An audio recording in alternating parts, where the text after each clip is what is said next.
I was Chase's lover for 5 years. In name only. All he liked was my face, the spitting image of Evan's. On nights when the grief consumed him, he'd strangle me, his eyes bloodshot as he demanded, "William, why wasn't it you who died?" I stopped struggling and let Chase choke the breath out of me. His devastated, broken expression looked so twisted in my fading vision. In these 5 years, he'd had plenty of moments where he lost control. One second, he'd be kissing me like he wanted to devour me. The next, he wanted my life, wanted to trade it for my twin brother, Evan. I indulged all the disgust and hatred in my heart, picking the words that would hurt him most, stabbing him in the heart, sentence by sentence.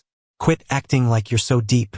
When Evan was alive, I didn't see you loving him then. Evan would have ripped his heart out for you, but you just treated him like a bargaining chip to use against my dad. If you've got the guts, kill me, because this face, the only place you deserve to see it is on a goddamn tombstone. After running my mouth, a beating was inevitable. The worst was 2 years ago, on the anniversary of Evan's death. Chase wiped his mouth, smearing the trace of blood where I'd bitten him, and dragged me to the floor.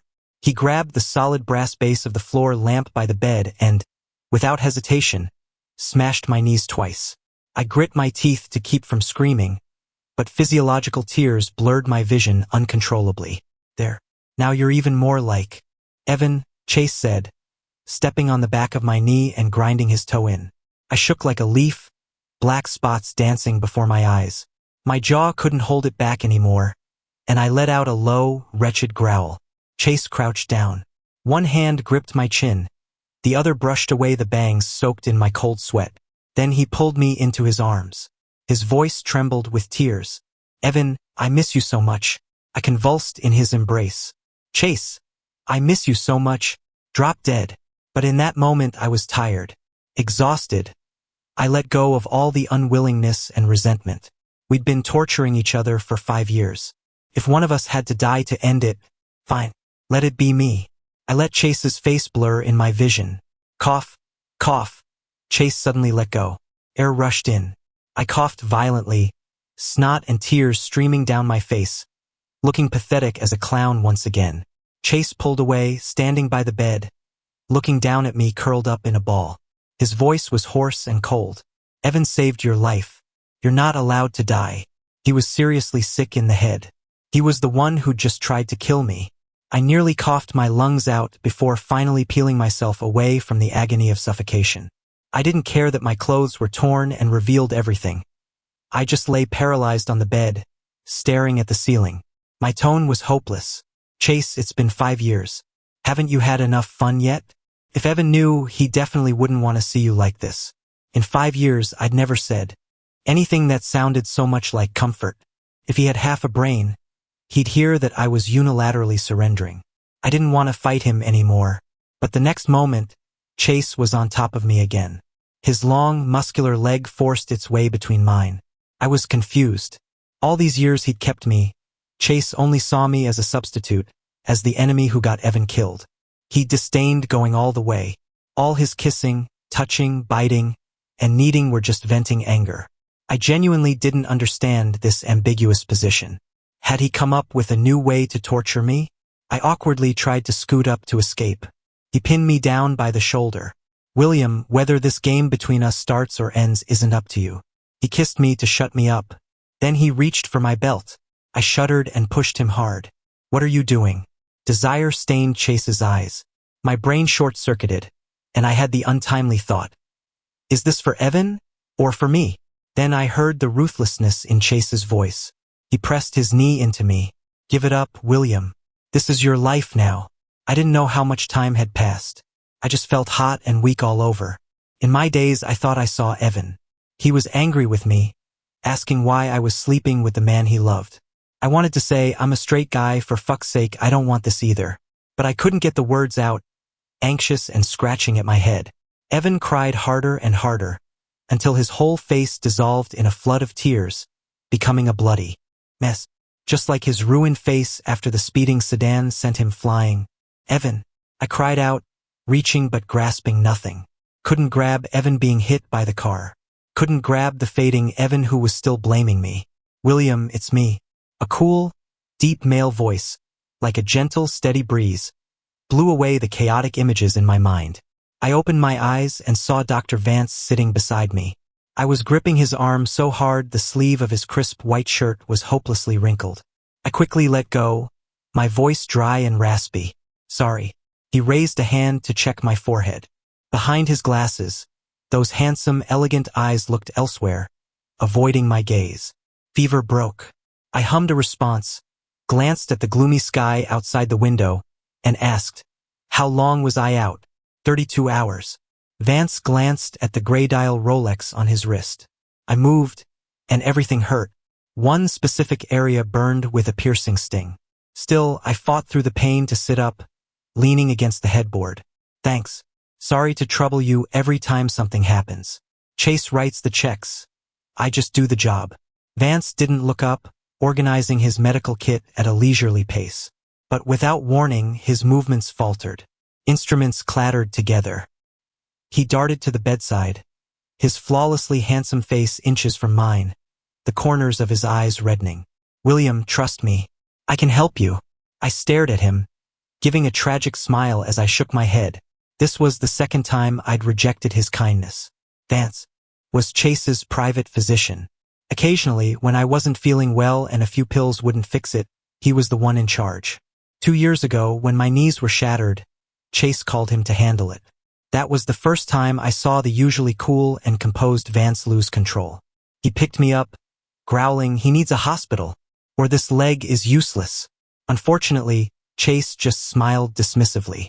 Useless is correct. Evan broke a leg for me and couldn't walk properly. As his stand-in, he should be professional about it. I leaned my head against Vance's chest, feeling his violent heartbeat.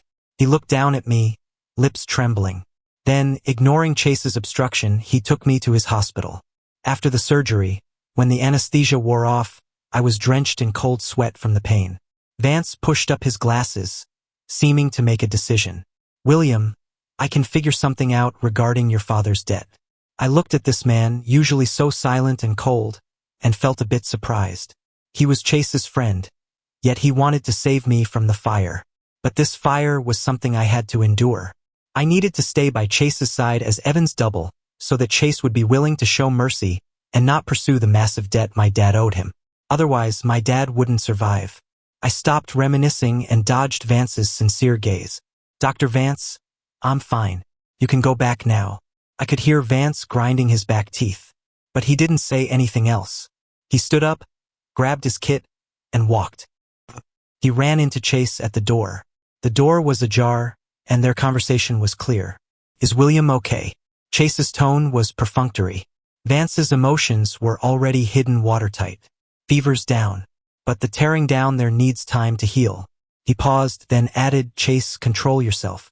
Chase scoffed lightly. Isn't that why I have you? He won't die. Then he pushed the door open and entered. I looked away, not wanting to see him. Chase sat on the edge of the bed and placed the takeout he was carrying on the nightstand. Hungry? Eat something. Not concern. Command. I looked at the takeout. It was spicy crayfish. Don't you love this? Don't leave any.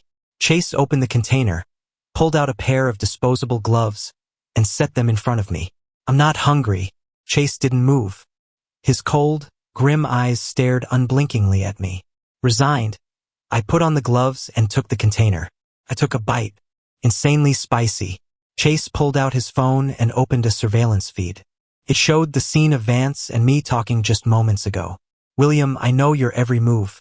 Don't try any little schemes. It's useless. A chill shot up my spine, and I subconsciously looked around. I didn't know where the cameras were. I lowered my head and continued gnawing on the crayfish. It was so spicy. Otherwise, why would tears be streaming down my face? The injuries kept piling up for over a month. By the time I followed Chase to the golf course again, I had lost a significant amount of weight. Really did look like some frail, delicate victim. Chase's friends formed their own clique, chatting and laughing. Occasionally, their gazes landed on me, unconcealed mockery and ridicule. I stood beside them, lonely, holding Chase's clubs. I felt just like that golf ball being smacked around. One of them, a guy named Wyatt, stood with his left hand casually in his pocket, tossing a ball with his right. He gestured flippantly at me. "Little Grayson, make yourself useful. Go fetch the ball." The surroundings went instantly quiet. All eyes turned to me. A thrill of abuse, the excitement of watching a show, expanded silently among them. I didn't move, looking at their young faces written with superiority. I wondered in a daze, what would the old William Grayson have done? He would have charged over and kicked each of them, not stopping until they begged for mercy. No, back in the day, in this city, no one dared to mess with me like this. My dad, my brother, they were the solid, broad umbrella over my head, shielding me from all of life's storms. My world was smooth sailing, full of flattery.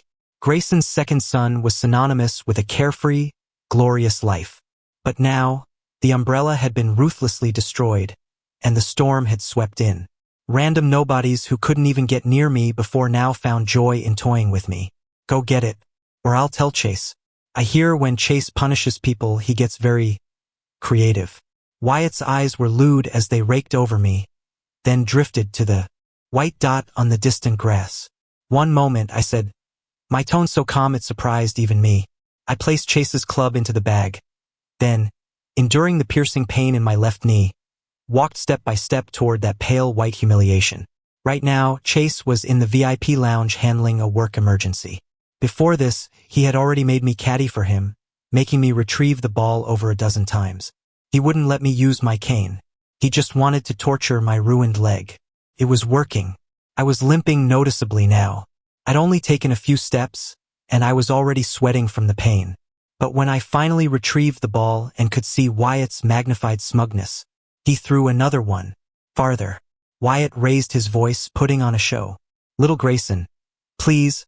I gripped the ball in my hand, suppressing the urge to smash it into his arrogant face.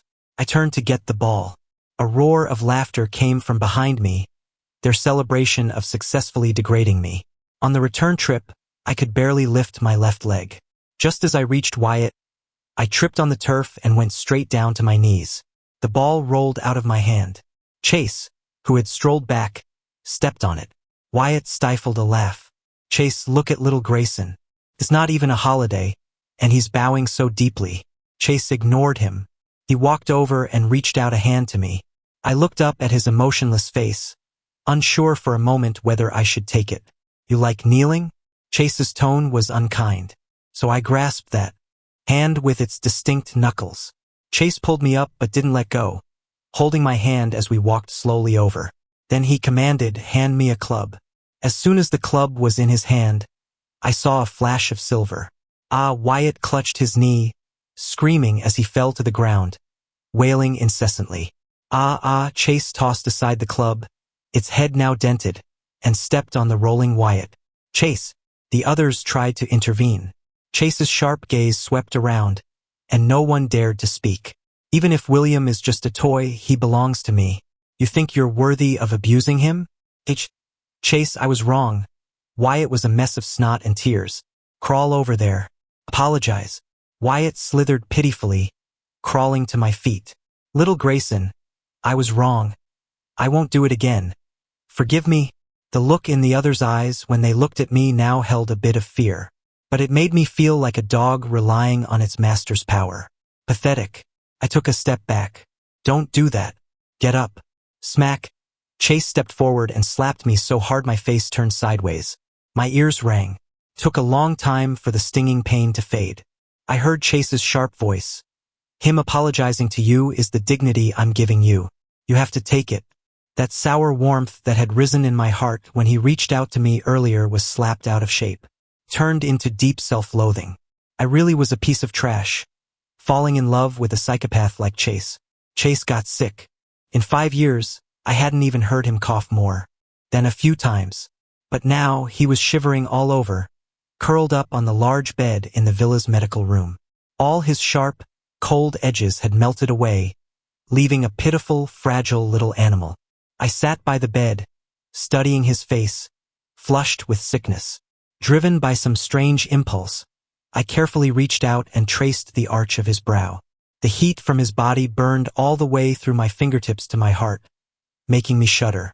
A light cough came from the door. I jerked my hand back and turned to see Vance standing there with his medical kit, his gaze heavy. "Dr. Vance."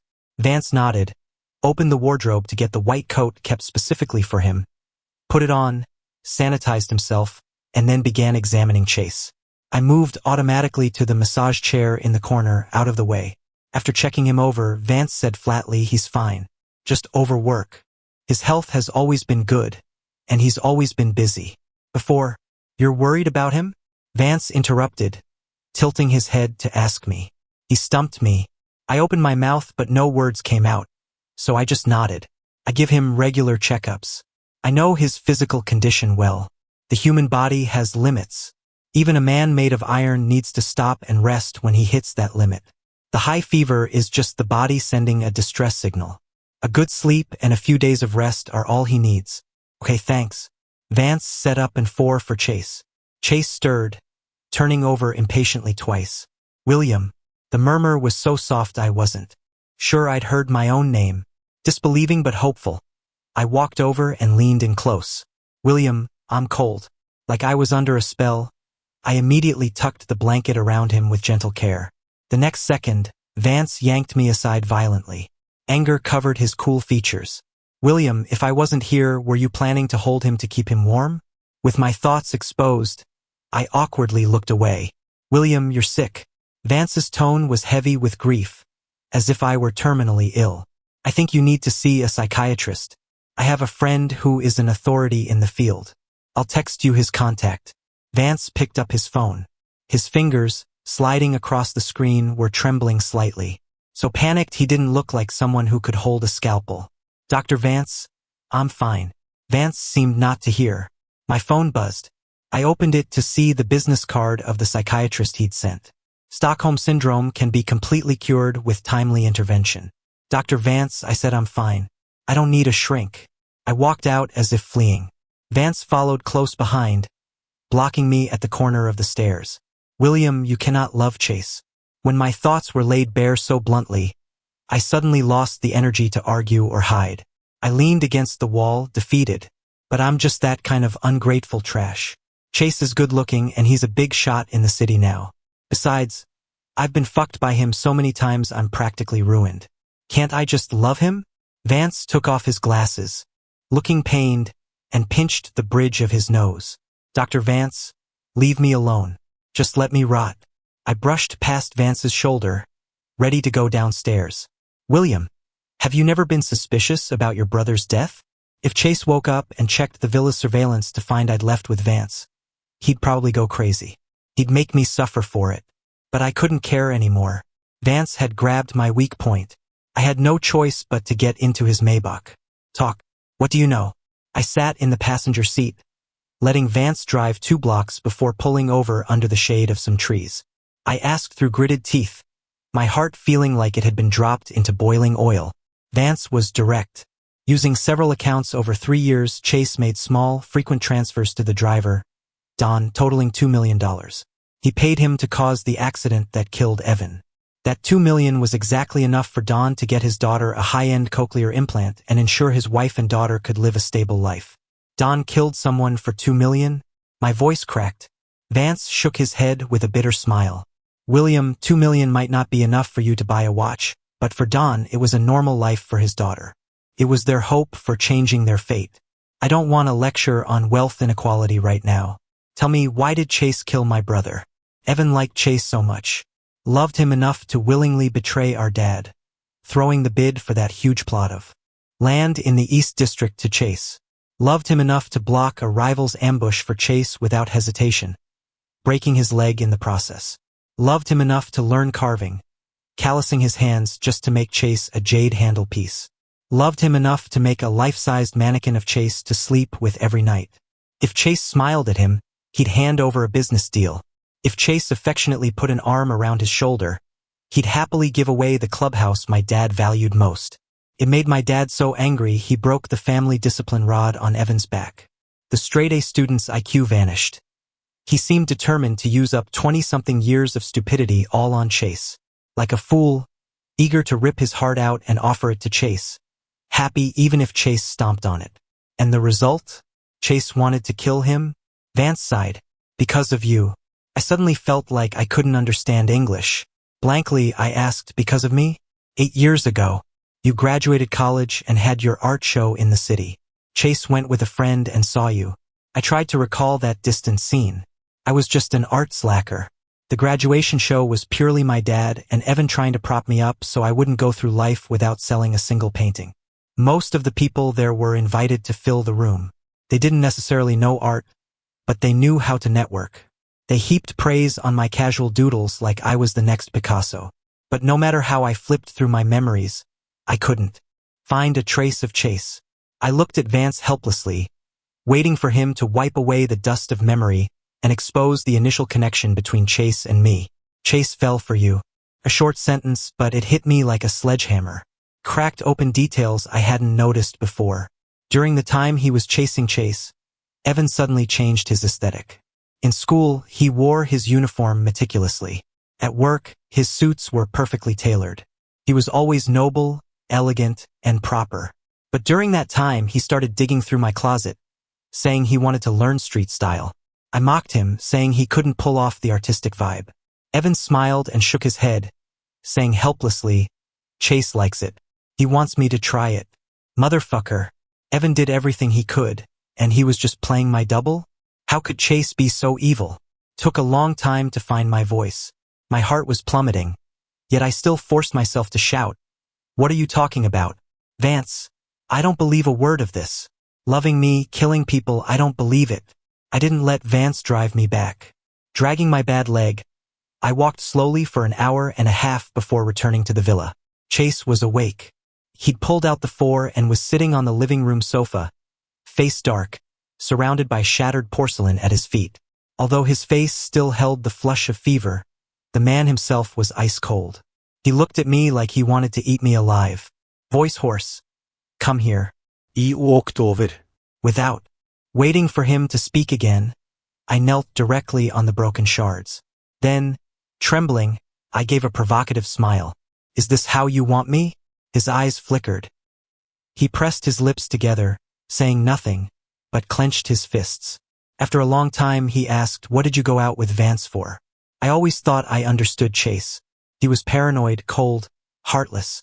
All he wanted in life was endless wealth and heavy authority. Pretending to love Evan was just to find a pitiful anchor for his emotionally barren life, so he wouldn't seem like such a beast. But now, I suddenly realized I didn't understand him at all. I didn't understand why, just because he fell for me but found out I was straight, he'd be insane enough to use Evan as a stand-in to get close. I didn't understand how he could spend 3 years designing a murder plot, just to use Evan's death and my family's bankruptcy to imprison me by his side. I grit my teeth to hold back any sound that might reveal my pain. It took a long time to calm down enough to answer. Dr. Vance wanted to take me to a psychiatrist. Chase was a little surprised. The sternness in his eyes loosened for a moment. He said I might be sick. Chase sneered. Playing the depression card? You think I'll let you go because of that? Chase. I gave a miserable smile, saying his name heavily. I love you. Do you think that's a serious illness? Chase's ridicule froze at the corner of his mouth, solidifying into a comical expression. My spine relaxed and I went limp, my face twisting in pain, but I stared stubbornly at Chase. I fucking love you, Chase. My gaze, carrying despair and sincerity, rushed toward Chase like a tidal wave. Swallowed by the wave, the expression on his usually cold face shifted several times, revealing a complex mix of surprise and the satisfaction of getting what he wanted. Unfortunately, he suppressed it in the end, putting his mask of contempt and ruthlessness back on. He stood up and hauled me to my feet. I practically hung off him as we went upstairs, leaving a trail of blood from my knees and from my heart. In the medical room, I lay where Chase had been lying, feeling his residual body heat beneath me, tormenting me. Chase dug out iodine and bandages. He knelt by the bed, putting on a show of cherishing care as he bandaged me. But his touch was heavy every time, making every nerve in my body tremble with pain.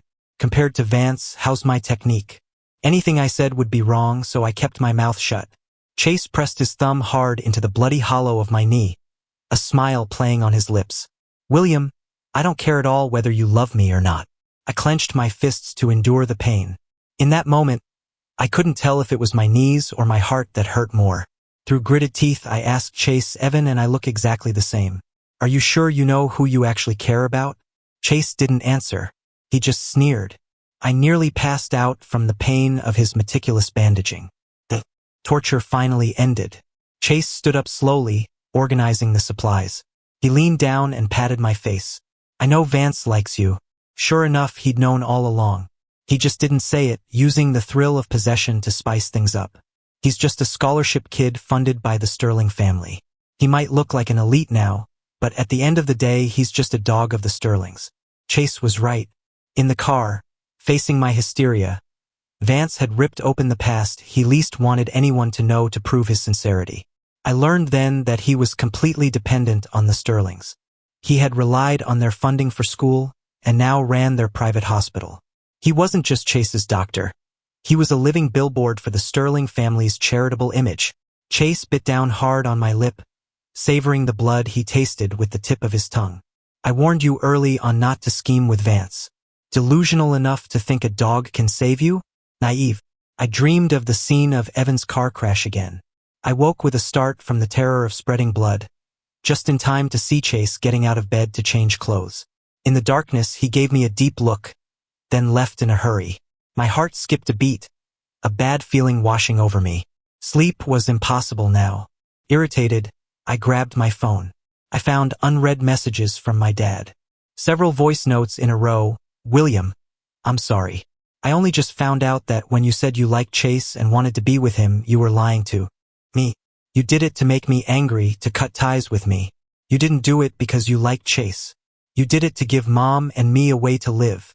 I didn't dare play the rest." My heart was pounding wildly. Back then, Chase used my dad's safety and the massive debt as leverage to force me to be Evan's double. I had no choice. I lied, told my dad I loved Chase, and came out to him. "Are both you brothers out of your minds?" My dad was furious and disowned me on the spot. In these 5 years, we hadn't contacted each other. My fingers trembling, I called my dad. No answer. A silent terror gripped my heart. It hurt so much I could barely breathe. I clicked the next voice note. "William, Dad was useless. I let you suffer. It'll be okay now. You don't have to be trapped by Chase anymore. You're free. William, son, you still have a long future ahead of you." I screamed at the man's tearful voice in the message, rushing out shirtless. But the intense pain in my knees sent me crashing to the floor. Struggling to walk out, I was blocked on the stairs by the housekeeper, Mrs. Lewis. "William, Mr. Sterling gave specific instructions before he left. I must take good care of you. Go back to sleep." "Move." Mrs. Lewis didn't move. "Mr. Sterling said you are absolutely not allowed to go out." I reached out to push her, but she twisted my arms behind my back and pinned me against the wall. "William, behave." My dad's voice notes, Chase's sudden departure. "Let me call Chase." Mrs. Lewis let me go. Chase answered quickly. The background noise on his end was chaotic. I opened my mouth, but no words came out. "William?" I slammed my head hard against the wall. The pain hit my nerves in waves through the dizziness, but it made me terrifyingly lucid. I finally asked, "Where are you? Did something happen to my dad?" Chase was silent. "Talk to me. Your dad held your mom and jumped off a building. Once upon a time, my parents were the most glamorous couple in the city, wearing exquisite formal wear, arm in arm, frequently attending high society gatherings, living amidst envy and flattery. But now, turned into 2 cold stone tablets, the surroundings were exceptionally desolate. Besides me, there wasn't even anyone crying sincerely. I couldn't be bothered to deal with the social pleasantries. Chase, in his capacity as my boyfriend, saw off the mourners for me. Then he stood silently by my side. I sat under a tree, looking at the 3 tombstones side by side. It was good. They were reunited. Evan had always been Mom and Dad's pride, unlike me, who had never given them a moment of peace growing up. So when Evan helped Chase fight my dad, Dad only beat him out of anger. He never said he didn't want Evan as a son. My mom went straight up insane, forgetting she had any flesh and blood in this world. Now only I was left, all alone, enduring the lingering death of losing my closest kin. I sat until twilight fell. Chase seemed to run out of patience. He hurried me, The cemetery is closing. Let's go. I stood up. My legs were numb, and I stumbled pitifully. Pushing away the hand Chase extended to help, I steadied myself and leaned on my cane to walk down the hill. Vance was still standing at the main gate of the cemetery office. In the sunset, he looked handsome as a melancholic vampire. Seeing Chase and me come out one after the other, he nodded. I paused, glanced at him, then bent down to get into the car. Once the door closed, Chase glanced at Vance through the privacy glass. William, don't think that just because your parents are dead, I'll let you go. Chase, even though my parents are gone, I don't want to leave you. We spoke at the same time. The sentences crashed into each other, creating a mess. We both froze. I didn't understand what reason Chase could still use to trap me. Chase didn't expect that I wouldn't want to leave. A heavy silence fell inside the car. It wasn't until the car was almost at the villa that Chase mocked me with a flippant tone. So being a stand-in is addictive. I surrendered, abandoning all dignity and resistance, and leaned on Chase's shoulder. Choking back sobs, I said, Chase, I only have you left. Chase's body went stiff for a moment. Finally, he raised his hand, encircled me, and gave me a clumsy hug. William, say it again. Exhausted, I closed my eyes and asked quietly, what? Chase grabbed my chin, pressing his cold lips to mine, stealing my breath. He kissed me until I nearly suffocated before releasing me as if he'd won. Say it again. That you love me. I lifted my eyelids. Chase's cold face, softened by the afterglow of the sunset, was magnified before my eyes. I reached up and touched it, like I had many times while he was asleep, gentle, lingering. Then, with solemnity, Chase, I love you. My parents had only been laid to rest in the damp, cold earth that day. That night, I was uncontrollable in Chase's bed. He choked me, kissed me like he wanted to kill me, until I couldn't take it and pushed him away desperately. Only then did he let go and continue his assault elsewhere. His scent was like the most vicious toxin, flooding my limbs and bones with the heat of the moment, making me addicted, making me hate, making me grab his hair and call his name over and over. Chase seemed injected with adrenaline, hyper-excited, flipping me over roughly. I became a crumpled rag, sticking damp and sticky to the messy bed. After the storm subsided, Chase lay panting on top of me. The thickness of lust in his voice hadn't faded, but his words were cold and heartless. William, you can't escape. Took me a long time to gather a little strength to reply. I told you I don't want to leave you. Chase buried his head in the crook of my neck and laughed wildly. Suddenly, he bit down hard on my neck. It hurt so much I swore.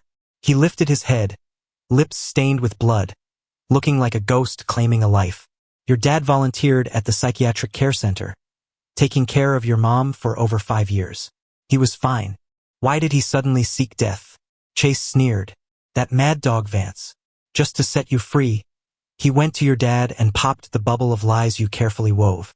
I clutched my neck, my heart silently plummeting into an ice cave. It really was Vance. The dog that bites doesn't bark.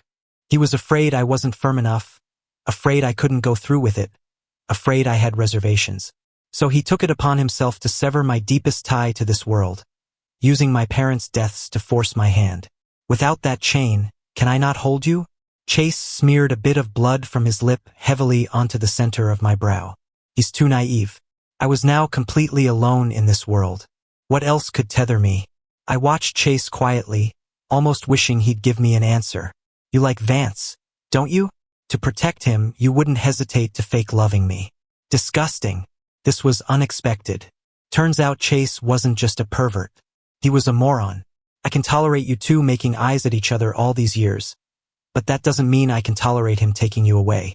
William, stay by my side obediently, or else I'll crush Vance and make you sad. I pushed Chase off me and turned my back to him. Chase pressed up from behind, tracing circles on my arm with his finger. I guarantee if you don't listen, he'll die very badly. Oh, that was just great. My only fear now was that he wouldn't die badly enough. Hatred rolled in my heart, breaking through the exhaustion, chasing away all sleepiness. I heard Chase's light snoring behind me, knowing he had finally fallen into a deep sleep after extreme release. I picked up my phone and sent a message to Vance. I've decided. Send me the stuff. Chase took me to his parents' house. In the luxurious villa dominated by black, white, and gray, the atmospheric pressure was extremely low. Chase's father, Mr. Sterling, sat squarely on the sofa, his face fleshy and fierce, toying with a jade Piccio handlepiece. His mother sat on the side sofa, elegantly pruning the stray branches of a bonsai. Her hand slipped, and a small twig flew up and hit Mr. Sterling in the face. The woman was instantly terrified. She dropped to her knees and crawled to Mr. Sterling's legs, apologizing softly. Mr. Sterling pinched the jade Piccio and lifted the woman's chin. "Be more careful next time." Before the woman could feel relieved, Mr. Sterling raised his other hand and crooked a finger at Chase. Chase understood immediately. He turned and left, returning with a whip in his hand. The color drained from the woman's face, and her voice trembled. "Honey, let it go for today. There's an outsider here." Mr. Sterling glanced at me. "Not exactly an outsider. Didn't Chase say he wants to get engaged to him? Let him learn the rules in advance. It's good for him." Before he finished speaking, the whip lashed out. The woman dared not move. She bit her lip hard, taking the beating. 2 lashes and her skin broke open. Chase watched calmly as his father abused his mother. I turned my head away. The whip cracked, snap, snap, making me break out in a cold sweat. 10 lashes in total. After beating her, Mr. Sterling solicitously helped her up, lovingly stroking the woman's tear-stained face. "Did you learn your lesson?" The woman nodded, afraid to make a sound. She even obediently, ingratiatingly nuzzled Mr. Sterling's hand. So the legendary fairy tale couple, the perfect marriage that all the wealthy wives in the city envied, was actually this ugly and deformed. If Chase wasn't a pervert, that would be the strange part. After that scene, Mr. Sterling finally sized me up properly. The flesh on his face trembled slightly as he spoke indifferently. "Just for this little toy, you're rejecting the marriage with the Norris family? Like father, like son, neither could speak a human language. But fine. The Norris girl might not be obedient. Leaving a seed abroad later won't delay things." Chase looked a bit happy, the corners of his mouth rising uncontrollably. "Thanks, Dad." Mr. Sterling handed the bloody whip to Chase. "Passing it to you. You have to control your own people. What a family tradition." Chase didn't take it. "Dad, I like other things." Mr. Sterling stared at the bite mark on my neck and smiled. Improper. I felt suffocated. Fortunately, this pair of psychopaths weren't talkative. After exchanging a few words about business, we left. I couldn't hide my pity for Chase's mother. I sighed. Who would have thought the envied Mrs. Sterling lived a life like that? Chase scoffed. "What do you know? You don't know how much my dad loves her. He's still strong and capable, yet he's willing to stay home and keep her company every day. Everything she eats and uses is exquisitely expensive. My mom casually mentioned she liked flower arranging, so he ordered the garden filled with flowers that bloom in all seasons. Is whipping also love?" Chase froze for a second. "She did something wrong. She should be punished. You torturing me, is that love too?" Chase choked on air and coughed violently, then mocked, "Don't dream. Just a substitute. TSK. Is admitting you love me once really that hard? If you don't say it soon, you'll have to take the secret to your grave." Chase started preparing for our engagement party. Just for suits, he custom-ordered 10 sets for me. After picking and choosing, he decided I should wear a burgundy velvet suit to match his cold, noble black one. He pinched my face in front of the dressing mirror. "Didn't you say you love me? Why aren't you smiling?" I obediently squeezed out a smile. It was uglier than crying. Chase threw my face away. "Only played at love for a few days and you can't keep the act up?" I didn't speak. "On the day of the engagement, fake it better for me." I nodded. After a long while, I asked Chase, "If it were Evan getting engaged to you, would you be happy?" I didn't know what psychology drove me, but I just wouldn't give up. I wanted to hear an answer from his own mouth. He pretended with Evan for so long, did he really never get confused? Never feel a shred of sincerity? But Chase just gave a fake smile. "What do you think?" He turned and walked away. I stared at his back, mentally cursing both myself and Evan out. What kind of trash was worth us brothers losing our minds over? After Chase left, the staff helping me with the fitting left too. The villa fell silent again. I went upstairs and pushed open the door to the art studio. This was my only private territory in the villa. Chase hated the smell of paint and never entered. The room was full of colorful, distorted doodles, products of my vented emotions over the years. I had a bit of talent for painting. At 6 or 7, I could draw my mom's expression when she favored Evan perfectly. Too bad I was lazy and flighty. After wasting so many years, that little bit of talent wasn't much to look at anymore. But painting a portrait was still within my grasp. I set up the easel, laid out the paper, and opened a fresh box of paints.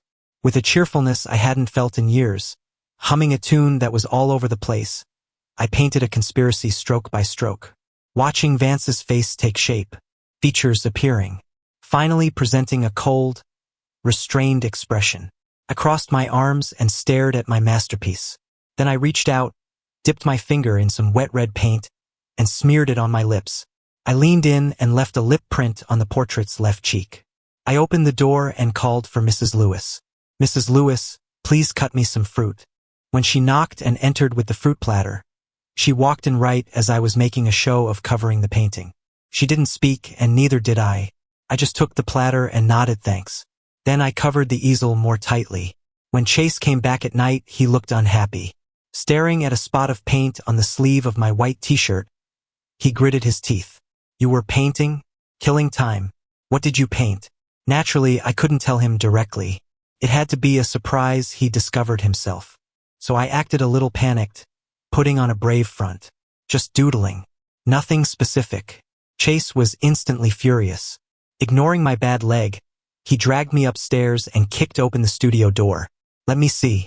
I didn't move, biting my lip, looking like I was ready to die. Chase laughed in anger. He walked over and ripped off the cloth covering the easel. Vance stared back at him. The air in the room stagnated.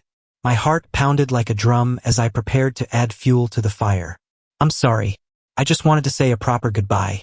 Chase had his back to me, so I couldn't see his expression. I only heard him say through clenched teeth, "William, you little brat. Why do you never learn?" Vance completely disappeared from my world. Chase's new private doctor was a young, pretty woman. After examining me, she said coldly to Chase, "Mr. Sterling, show some restraint. Mr. Grayson's physical condition is very poor. Broken leg, stomach issues, new wounds layered over old ones on the surface of my body. Now my backside was ravaged too. At 30, my body was a tattered robe leaking wind from all sides." Chase waved his hand dismissively. "Don't talk too much." The woman sighed and walked away, her high heels clicking clack, clack, clack. My arms were nearly bitten raw. They were wrapped in gauze now, and I didn't dare move them.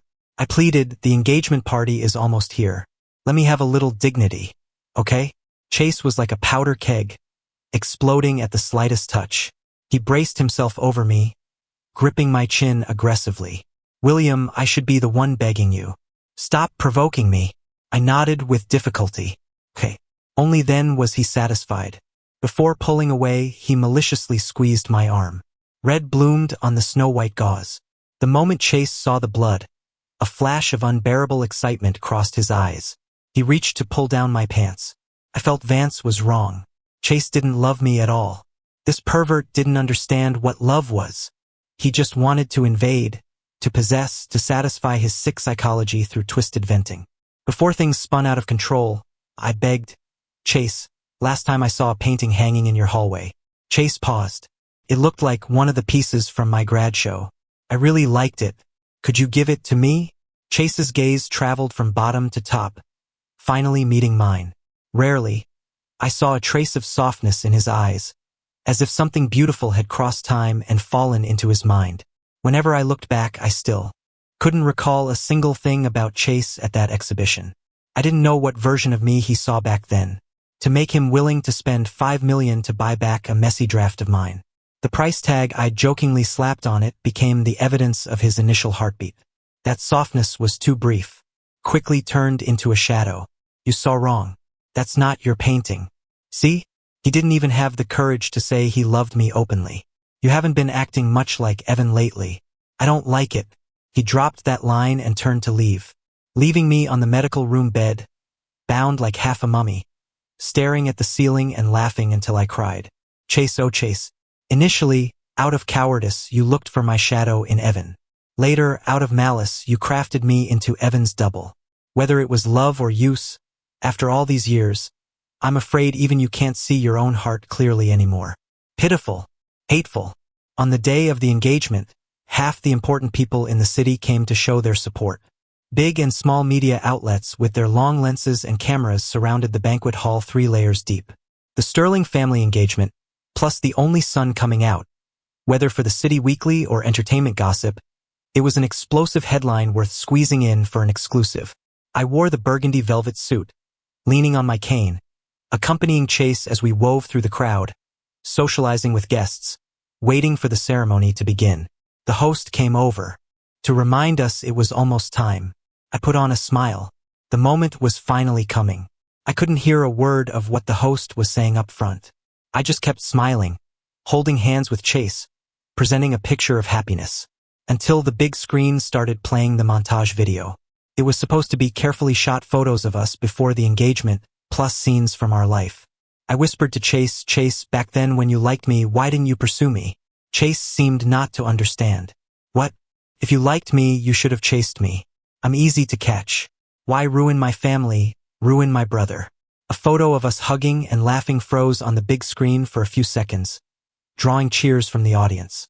Here it comes. The screen switched. The treasures from the link Vance had thrown me, all tampered with by me in secret, were uploaded onto the screen. Vance hadn't been very loyal during his years as a dog. He'd put his heart and soul into collecting evidence of Chase's crimes. The media went into a frenzy, flashbulbs flashing nonstop. The guests fell silent, looking at each other, wanting to look at the big screen but afraid to. Evidence of Chase and the Sterling family's crimes. Records of fund transfers, photos of body disposals, coercion, smuggling, blossoming all over the screen. Chase snapped out of his shock and grabbed my neck, choking off my manic laughter. You're crazy. A group of black-clad bodyguards rushed from all sides to drive away the media. The control room in the back was in chaos. Mr. Sterling's face was black as the bottom of a pot. Chase looked hideous, wanting to strangle me to death. I felt like I was going to die in the next second. But he finally let go. Amidst the uproar, I clutched my throat, coughing violently. Coughing up tears, I blurry saw Chase block a dagger secretly thrust by a bodyguard for me. And in the chaos, I squeezed to his side. I drove the sharpened lead pencil I'd prepared right into the back of his heart. Chase, time to pay your debt. In the confusion, Chase turned around in slow motion, disbelief frozen on his face. It looked ridiculous.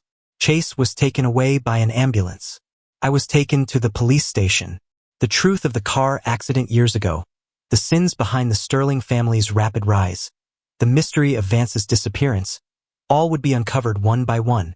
The leg Chase broke, the new and old scars crisscrossing my body, ironclad proof of his abuse, made my stabbing him seem quite justifiable.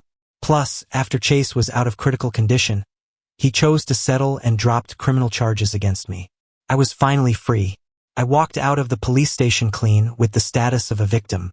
Chase asked to see me once. At this point, we really had nothing to say to each other. But just like I had countless moments of unwillingness, wanting to ask him for a definite result, he also wanted to get a real answer from me. The police took me to the hospital to see him. On the hospital bed, he was haggard and pale, one hand cuffed to the bed frame. When he saw me, surging waves rose in his eyes. I sat by the bed and peeled an apple for him. You don't like Vance, do you? Chase asked me. He had always been a smart man. Thinking calmly now, he would inevitably discover the truth. I smiled and handed him the apple. He took it, took a bite, and then laughed aloud, pulling at his wound. The laugh was ugly in the end. We looked at each other in silence. The question I had been chasing, I didn't want to ask anymore. Pointless. Chase was a psychologically defective moron. Something he didn't even have an answer for himself. All he could give me was disgust.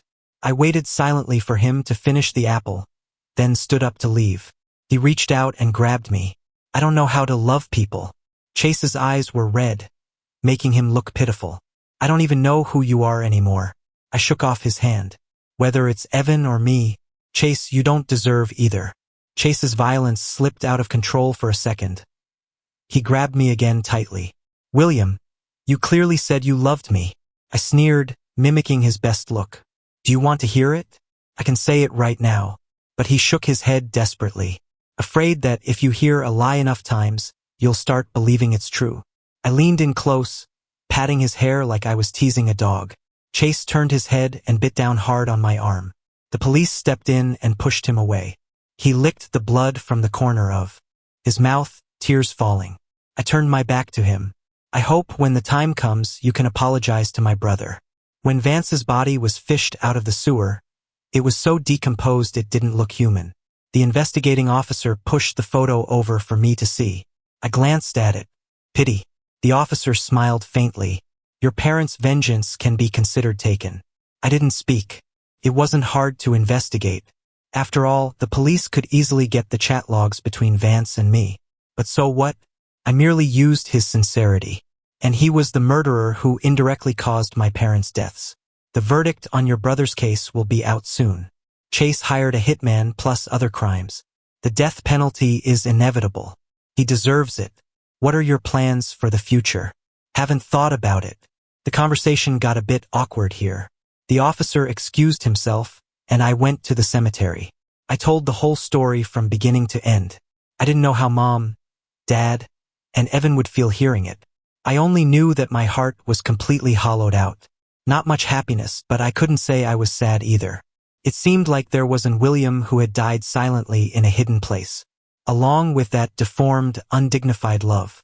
And I would be reborn, carrying the hope of my entire family.